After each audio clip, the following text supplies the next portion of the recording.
Alors nous avons rejoint sur le plateau Rony Broman, vous êtes ancien président de Médecins sans frontières, l'auteur de Humanitaire, diplomatie et droits de l'homme. Vous avez soutenu cette intervention militaire en Centrafrique. Pour vous, c'est dans l'intérêt des Africains? Oui, je crois que la spirale de violence dans laquelle est engagée la Centrafrique, d'ailleurs depuis un certain temps, mais avec une accélération ces derniers temps, doit être enrayée d'une manière ou d'une autre. Les forces interafricaines qui sont mobilisées pour l'instant n'ont pas les moyens, n'ont pas l'organisation, n'ont pas les ressources pour le faire.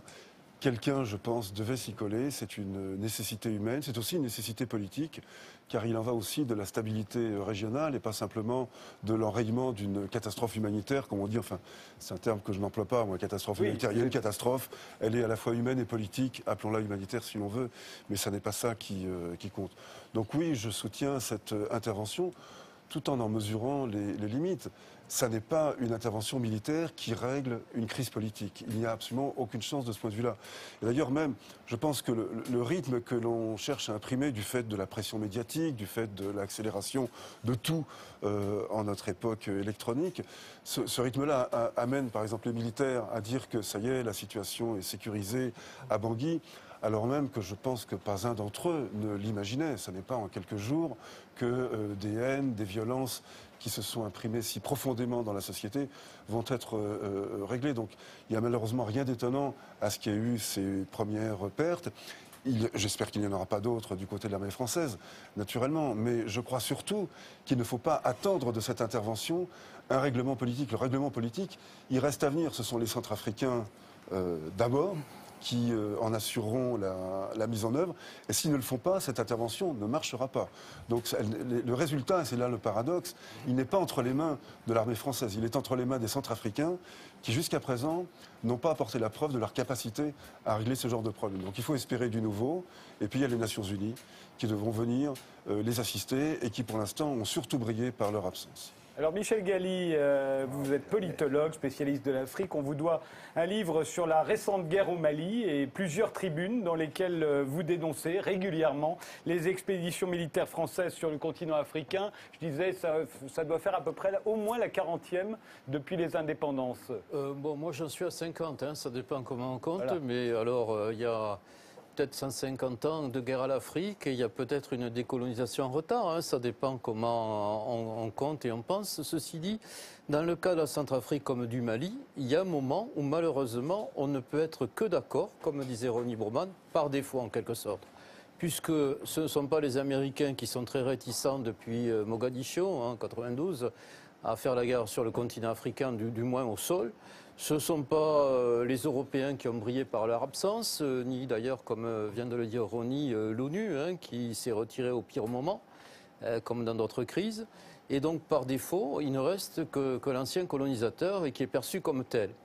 Alors, ce qui s'est passé, c'est qu'effectivement, il y a eu des effets pervers d'annonce, puisqu'en quelque sorte, jeudi dernier, quand on a su que les Français allaient intervenir, l'armée française allait intervenir, au fond, la rébellion qui était venue au pouvoir, la Séléka, a été prise à partie. Il y a eu des partisans de l'ancien président Bozizé qui ont contre-attaqué, qui ont voulu prendre Bangui, et il y a eu des représailles des deux côtés dans les quartiers chrétiens et musulmans, puisque c'est comme ça que se simplifie malheureusement le conflit. Et donc il y a eu peut-être 600 morts, moi je crois plus, peut-être plus d'un millier en comptant les villes de province, en brousse, etc., et des dizaines de milliers de déplacés internes. Par exemple, il y en a environ, je crois, 45 000 autour de l'aéroport de Bangui, hein, et qui n'ont pas pour le moment ce qu'il leur faut. Et puis les exactions se poursuivent dans les quartiers. Et au fond, on n'a pas d'ennemi. Vous savez, les militaires, ils vous demandent qui est mon ennemi. Je pense que personne ne peut leur répondre. Hein. Est-ce que c'est vraiment la Séléka qui est la seule force constituée, puisque l'ancienne armée centrafricaine, la gendarmerie, la police n'existe plus?